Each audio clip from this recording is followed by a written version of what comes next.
حضرت عزیر علیہ السلام بنی اسرائیل کے نبی اور حضرت ہارون علیہ السلام کی نسل سے ہیں۔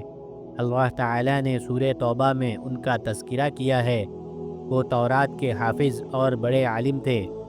جب بخت نصر بادشاہ نے بنی اسرائیل کو شکست دے کر فلسطین اور بیت المقدس بالکل تباہ کر دیا اور ان کو غلام بنا کر بابل لے گیا، تو تورات کے تمام نسخوں کو جلا کر راکھ کر دیا، اور وہ تورات جیسی عظیم آسمانی کتاب سے محروم ہو گئے۔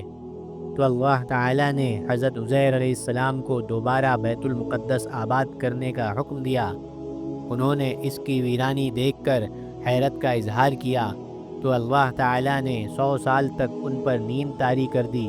جب 100 سال سونے کے بعد بیدار ہو کر دیکھا کہ بیت المقدس آباد ہو چکا ہے، تو حضرت عزیر علیہ السلام نے پوری تورات سنائی اور اسے آخر تک لکھایا۔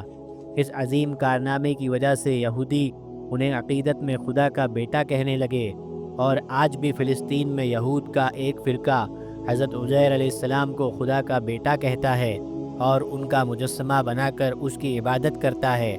قرآن پاک میں اللہ تعالیٰ نے ان کے اس غلط عقیدے کی اصلاح فرمائی کہ وہ اللہ کے بندے اور اس کے سچے رسول ہیں۔